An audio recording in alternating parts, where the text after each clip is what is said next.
fazer isso de maneira dinâmica, tá? Então, deixa eu dar um zoomzinho aqui, porque fica mais fácil vocês enxergarem, tá?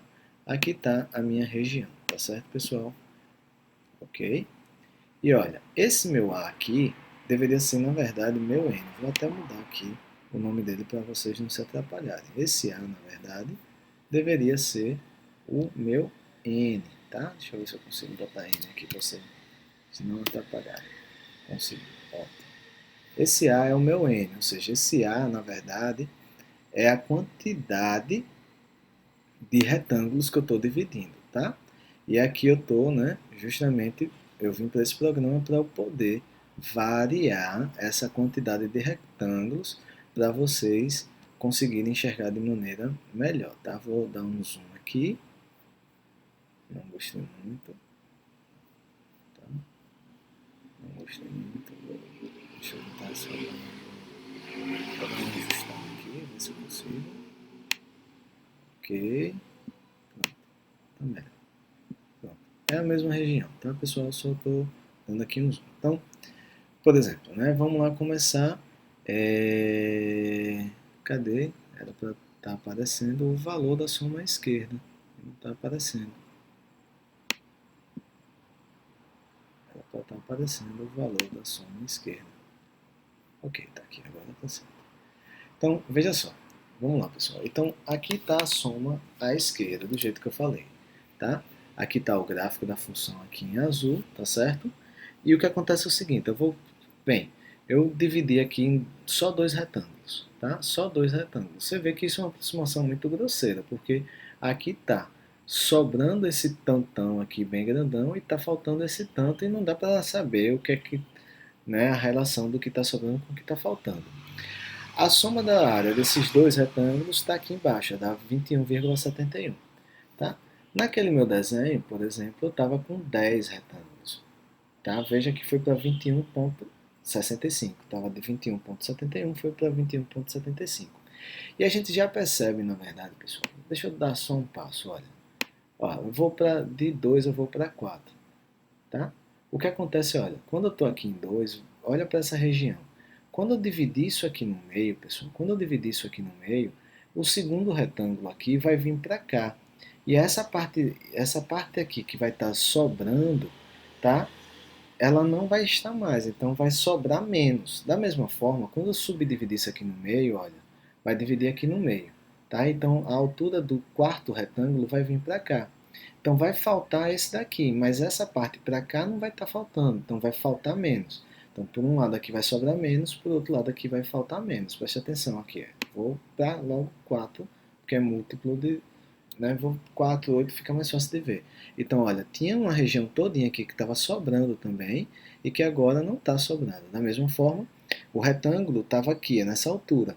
Então, tinha essa região toda aqui, olha, que está daqui para cima, estava faltando e agora está preenchido. Então, parece ter melhorado. Né? E se eu for para 8, por exemplo, né?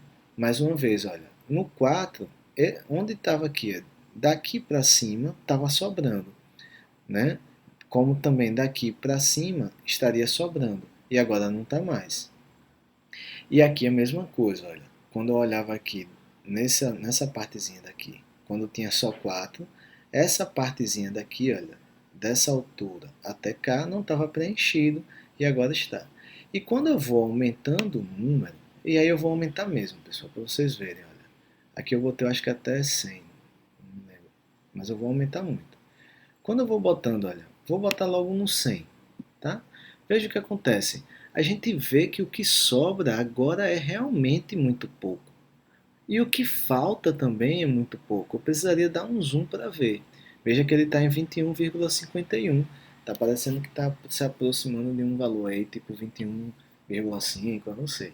Eu posso aumentar aqui na minha configuração. Eu vou aumentar para vocês verem. Eu vou botar 1000. Acho que 1000 é muito. Eu vou botar, vamos ver se o computador não travar. Então eu vou botar 1000, pessoal. Vamos ver o que acontece aqui, se meu computador vai travar. Olha, porque eu ainda estou vendo, não sei se vocês estão vendo, se vocês estiverem numa tela pequena, eu acho que vocês não vão estar vendo. Mas eu ainda estou vendo aqui sobrar um pouquinho e faltar aqui um pouco, tá? Agora, se olha que legal. Eu aumentei tanto que né, porque o que o programa está tentando fazer aqui é desenhar os retângulos, né? Tudo preenchidinho de verde, tá vendo? Tudo preenchidinho de verde. Quando eu aumento muito, olha, quando eu passei de 500, agora sim parece realmente que, olhando assim, eu preciso dar um zoom, tá? Certamente, se eu der zoom, certamente vai estar sobrando bem. Eu precisaria de um zoom muito grande, tá, pessoal? Nem vou tentar fazer isso. Mas com um zoom muito grande, estaria sobrando bem pouquinho e aqui faltando bem pouquinho. E eu estou vendo aqui que o valor está se aproximando de 21,5, tá? Então, se eu taco aí para 1000, né, parece estar bem próximo do que é o real. E a ideia é basicamente essa, pessoal, fazer esse n ir para mais infinito. Agora, estou de maneira abstrata, eu posso tomar um limite, fazer n ir para mais infinito. Eu estou num exemplo específico e estou dizendo, olha, n igual a 1000 tá legal, tá, parece legal aqui, né? Parece uma boa aproximação. Né? Mas será que em outros exemplos, né, qual seria a boa aproximação? De maneira geral, para definir ser exato e ser preciso, eu vou fazer o limite da quantidade de retângulos tendendo para mais infinito, tá certo?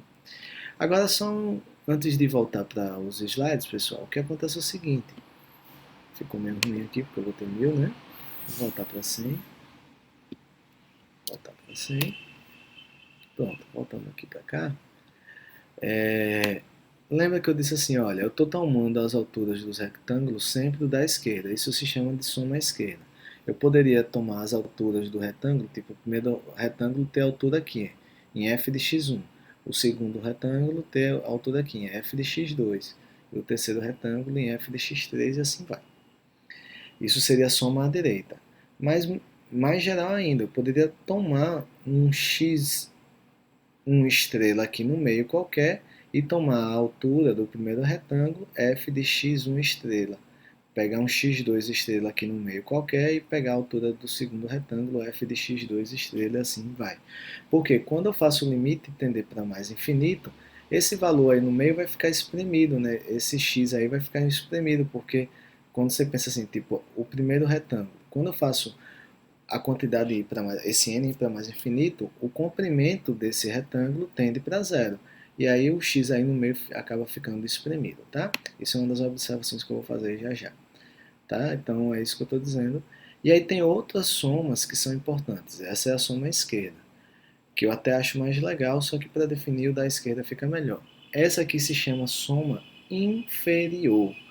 Por que soma inferior? Olhe que todos os retângulos estão, né, eu vou falar dentro, né, de maneira informal, dentro da região. Todos os retângulos estão contidos na região. Por quê? Porque eu estou pegando, por exemplo, olha para o primeiro retângulo só.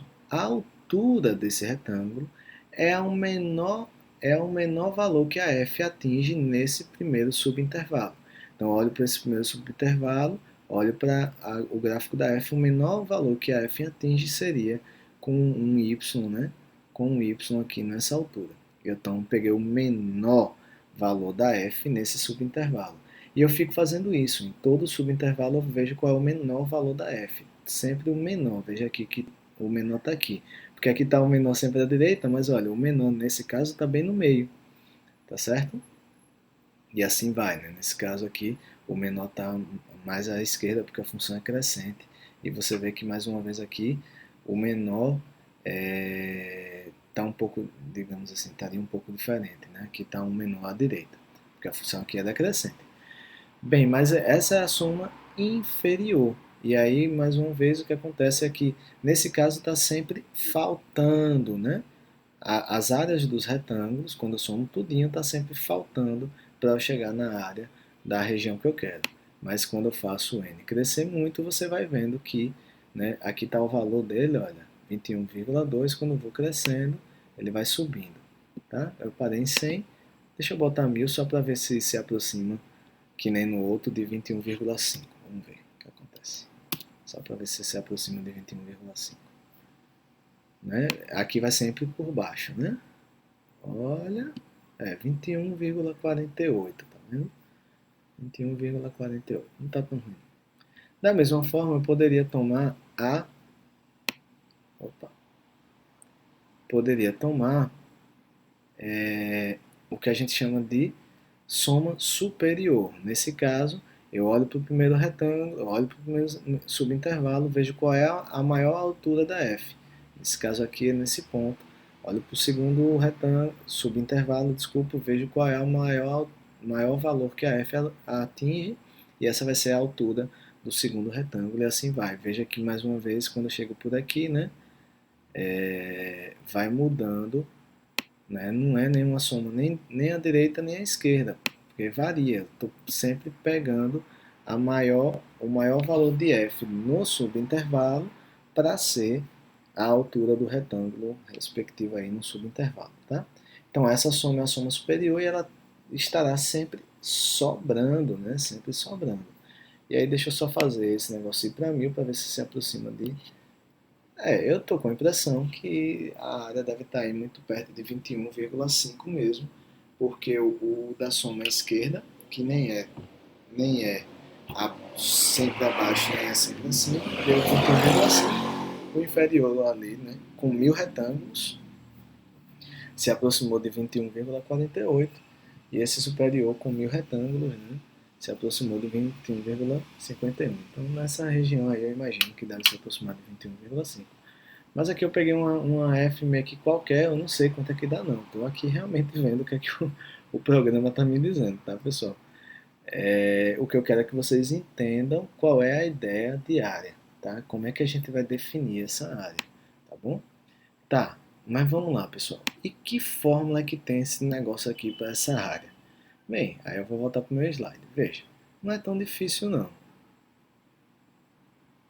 Não é difícil, né? Veja só, o que acontece aqui é o seguinte, pessoal. Eu tô, nesse caso aqui específico, eu estou com a minha soma à esquerda, tá? Por exemplo, a região... Veja, eu estou aqui com N retângulos.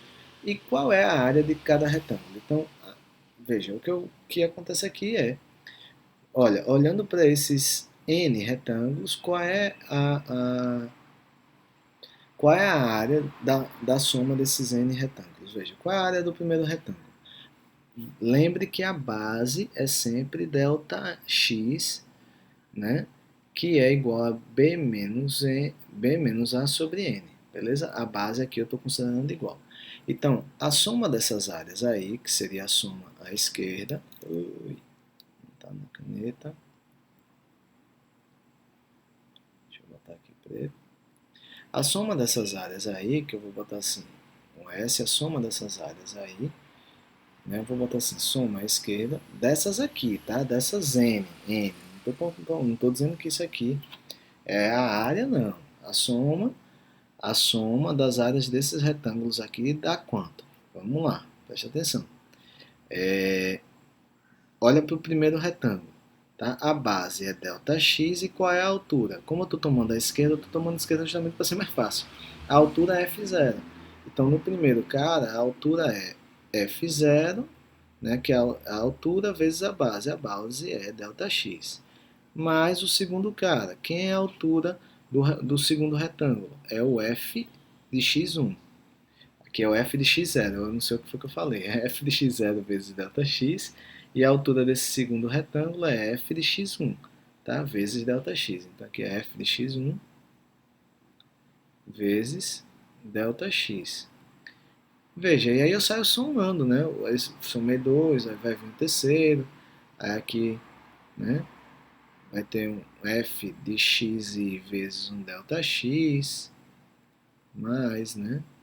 Então, reticências, mais, até chegar no último, presta atenção, eu comecei com F de x0, né? E aí o último tem a altura F de xn menos 1, tá? N menos 1 porque eu estou pegando a esquerda, eu comecei no x0. Tá? Se fosse a soma à direita, eu começaria no x1, F de x1 e terminaria no F de xn vezes ΔX, tá certo? Ok? E aí fica, né, dessas N áreas, tá? A soma das áreas desses N retângulos dá isso. E basicamente o que eu vou fazer é, para definir a área da região, fazer o limite do N tendendo para mais infinito. E aqui está a definição, tá, pessoal? Mais uma vez, ó, eu vou voltar o slide, olha para cá. Esse SE que eu estou chamando de soma à esquerda é a soma de N retângulos. E o que do que eu comentei com vocês e a gente viu lá no GeoGebra, o que eu quero fazer é justamente fazer o N, que é a quantidade de retângulos, tender para mais infinito. Então, a soma à esquerda de N retângulos é isso. Então, o que eu espero que a área seja, né, eu vou botar assim, eu botei SE, mas vamos botar assim, SN, porque depende, essa soma aqui são com N retângulos. É a soma à esquerda com N retângulos. Então, basicamente, o que seria a minha área? A minha área seria fazer esse N ir para mais infinito, né? Nessa minha soma aqui, né? Fazer esse Nzinho, que é a quantidade de retângulos, tender para mais infinito. Então, olhando para essa soma que eu fiz aqui, basicamente, para definir a área, eu vou tomar um limite antes desse parênteses com N para mais infinito. E olha aqui a minha fórmula, a área daquela região é o limite quando N vai para mais infinito de f de x0, Δx, mais f de x1, Δx, mais reticência f de xn menos 1, ΔX, tá certo, pessoal? Né? Se vocês olharem, a única coisa que mudou aqui daquele meu SN para essa minha área A aqui é porque eu tomei um limite com N para mais infinito. Eu vou voltar o slide mais uma vez. Olha, basicamente o que eu estou dizendo é isso. Né? O SN é isso aqui, né? É a soma das áreas desses N retângulos. Se eu tomo o limite quando N vai para mais infinito do SN, isso dá a minha área que eu quero. Então, basicamente, esse SN é o que está aqui dentro desse parênteses e é exatamente o que está aqui dentro desses colchetes, tá? O que está dentro do colchetes é o SN, é isso que eu estou dizendo. Ok, e aqui está em vermelho, tá? Pode-se provar, eu não vou provar aqui, em análise, né? Quem é aluno de matemática tem uma disciplina de análise real que a gente prova tudo isso. Pode-se provar que uma vez que essa f eu considerei contínua, esse limite aqui em cima ele existe, porque eu estou dizendo aqui, olha, a área é esse limite, tá? E se o limite não existisse, como eu estou considerando uma função contínua, esse limite existe. Na verdade, poderia ela até ser descontínua numa quantidade finita de descontinuidade e que não nenhum fosse para mais infinito, tá? Na verdade, até poderia até ser infinito de maneira que a gente ainda pudesse controlar, seja lá o que isso significa. E aí uma observação importante eu já falei antes, tá, pessoal? A gente tomou lá a soma à esquerda, então eu peguei sempre o x0, x1, x2, eu peguei f de x0 era a primeira altura, f de x1 era a segunda altura, f de x2 era a terceira altura. Eu poderia, por exemplo, pegar a soma à direita, f de x1 ser a primeira altura, f de x2 ser a segunda altura, f de x3 ser a terceira altura e assim vai. Mas, de maneira geral, eu poderia pegar um x1 estrela aqui nesse primeiro intervalozinho e, né, como está aqui, eu tirei isso aqui do livro do Sturt. Tá? Eu estou seguindo o livro do Sturt. Então, aqui eu não vou fazer um material, texto, não. Só os vídeos mesmo, vocês olham lá o livro do Sturt. Então, eu poderia ter tomado a altura de cada retângulo como um f de xi estrela, onde xi está justamente, né? Olha, xi estrela está justamente nesse iésimo intervalo. Eu pegaria a altura do retângulo como f de xi estrela. Qualquer x aqui no meio funcionaria. Porque quando eu faço o n ir para mais infinito, a quantidade de retângulos ir para mais infinito, esse comprimento aqui tende para zero, esse comprimento aqui tende para zero. Então estou pegando um cara aqui no meio, mas uma vez que o comprimento tende para zero, ele vai ficar espremido aí no meio e não vai ter muita diferença de quem que você está escolhendo. Não vai ter diferença, né? Não vai ter muita não vai ter diferença, ok? E aí, pessoal, eu chego na definição de integral definida, tá? Veja, eu fiz toda aquela problemática para definir. Vou voltar o slide, voltei o slide até a definição de área, tá? Levantei toda essa problemática para definir a área, tá? E aqui eu estou considerando que a função f ela é contínua e não negativa. Ah, Clécio, por que você está considerando uma função f não negativa? Porque se ela fosse negativa, tá? Se ela fosse negativa, do jeito que eu defini aqui, vou pegar aqui o vermelho. Se a função f fosse negativa e eu quisesse calcular essa área aqui, o que acontecia é que desse jeito que eu defini a área, eu estou com f de x0, f de x1, e todos esses f's seriam negativos. Os deltas são sempre positivos. Então, isso aqui, esse a seria negativo. Então, eu teria uma área negativa, digamos assim. Se a função fosse negativa, eu chegaria num valor negativo, o que não faz sentido, porque não faz sentido a área ser negativa.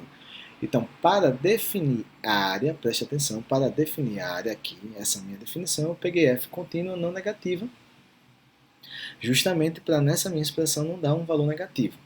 Tá? Essa expressão aqui não tem como dar negativo, porque todos os valores aqui são não negativos. Ok? Tá certo? Espero não ter confundido. Né? Mais uma vez, a área não pode ser negativa. A área não pode ser negativa. Então, se a função f fosse negativa, para eu calcular essa área aqui, eu vou ter que colocar ela em módulo. Eu teria que colocar esse negócio aqui em módulo para conseguir calcular a área. A gente vai falar isso depois. Tá certo? É só uma coisa que eu vi um vídeo de um professor um dia desse falando, eu não me lembro como é o nome do professor, que ele disse que colocou uma questão na prova para os alunos responderem e calcularem a área de uma região, e ele contextualizou, era um campo e tal, que era delimitado por tal função, e aí o aluno foi, fez um monte de conta, e quando chegou no resultado, a área lá deu negativa. E aí o aluno, sem saber o que é que ia fazer, né, porque a área não pode ser negativa, não faz sentido a área de uma região ser negativa, o aluno concluiu que ali se tratava de um buraco, né? Bem, eu daria um ponto só pela criatividade, tá? Então a área não pode ser negativa, tá, pessoal? Por isso que aqui eu restringi para o caso da f ser não negativa. A f ser contínua é restrição para que o limite exista. Então na definição de área é isso. Mas aí o que acontece é o seguinte, eu vou definir a integral definida, que eu vou denotar por, olha, por esse símbolo aqui, que é um S esticado, de A até B, quem são A e quem são B. Voltando, vou voltar, voltar, voltar. A e B são justamente os meus limites aqui, né? Do meu intervalo. A é o limite inferior do intervalo, B é o limite superior do intervalo. Então, a integral definida de f de A até B é justamente aquele limite como a gente calculou a área, como a gente, definiu a área. Só que nessa definição de integral eu não tenho restrição alguma para f ser positiva ou negativa. Inclusive ela pode ser em momentos positivas e em momentos negativa, tá? Então, mas assim, a fórmula que aparece aqui é exatamente a mesma fórmula que aparece lá na minha definição de área. A diferença da minha definição de integral definida de f de A até B é que a minha f pode assumir valores tanto positivo quanto negativo nesse intervalo AB. Quanto para minha definição de área que eu defini há 2 slides atrás, eu estava considerando aquela f sempre positiva para a área não dar negativa. Tá? A gente vai trabalhar sobre esse tipo de coisa mais tarde, tá? Então, basicamente, pessoal, a única diferença da definição de área definida para aquela de integral definida, tá tarde, estou meio cansado, né?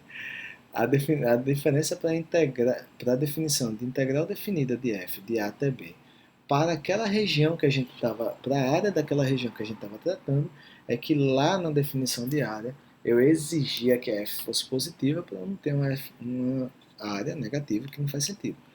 A integral pode ser negativa, tá certo? Inclusive, mais uma vez, a f pode variar seu sinal dentro do intervalo AB. E aí, mais uma vez, olhando para esse limite, pessoal, olhando para esse limite, tá? Quando é que ele existe, tá? Tem algum teorema que garante condições para esse limite existir, né? A gente disse que a função é integrável se esse limite existir, tá? Eu digo que a função é integrável em AB se esse limite existir. E aí tem um teorema que é muito importante para a gente, que dá condições suficientes para aquele limite existir, ou seja, para a função ser integrável. Se a f for contínua no intervalo fechado AB, ou se ela for limitada e tiver apenas um número finito de descontinuidades, né? Ou seja, ela pode até ser descontínua, mas numa quantidade finita de descontinuidade que não tenha nenhum assíntota, né? Que não exploda para mais ou para menos infinito. seja, que ela seja limitada.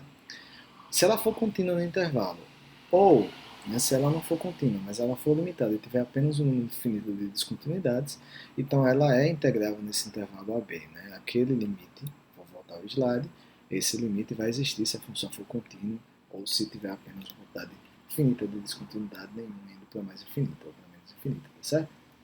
Então, toda função contínua no intervalo fechado AB é integrável, por exemplo.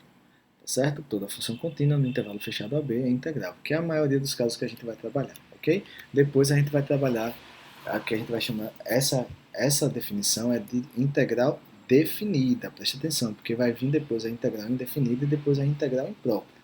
Essa é a de integral definida. Tá? A integral definida tem um limite de integração, de A até B. Né? Beleza? A gente vai ver outros tipos de integrais depois. Ok. Uma coisa importantíssima é que esse x aqui, dentro da integral, que eu falei pouco sobre o símbolo da integral, né? Eu peço desculpas sobre isso. Então, a gente tem aqui na integral definida a integral de a até b, de f de x dx. Esse x aqui não é uma variável como a gente trabalha com variável de funções, tá? Tem livros que chamam isso de uma variável muda. Independe do que você está usando aqui. Se você está usando x, t, etc. De fato, não é uma variável tipo da de função que a gente pode atribuir valores. A gente não atribui valores a esse x aqui. Tá certo? Então, embora nessa notação apareça esse x, a integral não depende de x, do valor de x. Tá certo? A gente não atribui valores específicos para esse x. Tá? E aí, só uma outra observação é o seguinte: quando eu dividi o subintervalo AB, eu subdividi ele em intervalos de mesmo comprimento para ficar mais fácil. Né? Eu dividi em intervalos de mesmo comprimento, né, que eu chamei de ΔX, para ficar mais fácil a minha definição. Mas eu poderia até dividir em comprimentos diferentes, um maiores do que o outro. Mas aí, nesse caso, eu teria que garantir que o maior comprimento, né, digamos, se isso aqui é um comprimento C e é o maior tem que tender para zero. Que aí faria com que todos tendessem para zero. Tá? Não é nada tão... Quando o n vai para infinito, tá? Não é uma observação assim tão grande. E aí, voltando para aquela parte, pessoal, que isso sim é importante, eu quero que vocês prestem atenção, tá? Não atrapalhem, assim, embora a definição de área de uma f não negativa é muito parecida com a definição de integral definida, de f de a até b, tá? Essa coisa do sinal é que faz toda a diferença, beleza? Então, olha, se f for positiva, ou melhor, não negativa, então a integral ela pode ser interpretada como uma área que está sob o gráfico de f entre x igual a e x igual a b. Foi o que a gente já viu. Se a f for positiva, a definição de integral definida é igual à definição de área, né, da área que está abaixo do gráfico f, né, acima do eixo x e entre x igual a e x igual a b. Tá certo? Se a função for positiva. Mas e se a função variar de sinal? Que interpretação geométrica eu daria para isso? Veja, aqui está, mais uma vez, isso aqui eu tirei do livro do Stuart, tá, pessoal? Né, vamos dar crédito. Eu acho que se escreve assim, Stuart. Tá errado esse, eu acho que tá errado aqui. Mas é Stuart, o livro do James Stuart, tá bom? Eu esqueci de botar a fonte.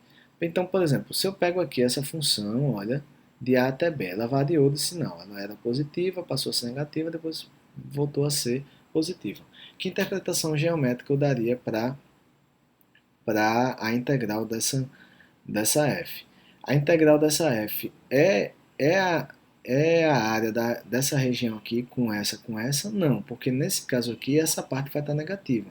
Então essa integral na verdade seria a soma dessa área positiva com essa área positiva, essas duas áreas aqui eu vou chamar de A1. A soma dessas duas áreas positivas eu vou chamar de A1.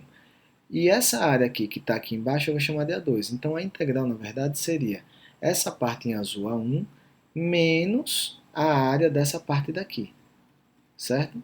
Então a integral seria essa área aqui mais essa área aqui, que seria o que eu estou chamando essas duas aqui, a soma das duas de A1, menos a área dessa parte negativa, beleza? E se só tiver negativo, a integral é menos a área dessa parte que tiver embaixo, tá certo? Ok? E a gente vai trabalhar sobre áreas, e aí, por exemplo, se a função for ter, por exemplo, se eu quisesse saber realmente qual era a área disso, mais a área disso, mais a área disso, estou falando área, não integral. E aí, quando eu penso área, eu estou querendo realmente saber a área dessa região. Se eu quisesse realmente saber a área dessa região, mais a área dessa região, mais a área dessa região, eu colocaria, né, um módulo aqui na minha f que jogaria essa parte negativa para cima e aí daria tudo certinho. Não sei se eu estou sendo confuso, é muito difícil fazer videoaula, tá? Não estou vendo a cara de vocês não podem me perguntar, mas se tiver alguma dúvida, deixa nos comentários, tá bom? Tá certo, pessoal? Então, a gente chega aqui ao fim desse primeiro vídeo. Não vou falar mais propriedades sobre a integral definida. A gente vai, na próxima aula, falar, né, sobre as propriedades da integral definida. Então, uma coisa, pessoal, essas videoaulas vou tentar ser mais prático. Só que nessas especificamente que a gente vai definir, né, que a gente, em geral, quando a gente vai começar um assunto, que eu vou ter que definir, tentar explicar a ideia geométrica, elas vão ser assim, tipo essa, mais teórica, veja que a gente não fez conta praticamente nenhuma. Eu comecei falando de coisa do ensino básico, tá certo? Mas eu espero que vocês tenham entendido. Podem deixar comentário. Lembre de compartilhar com seus colegas de turma todos, tá certo? Tá bom, pessoal? Então, na próxima aula, a gente vai falar sobre as propriedades da integral definida. E, se der tudo certo, a gente já começa a fazer algumas contas e começar a ser mais prático. Tá bom, pessoal? Então, até a próxima.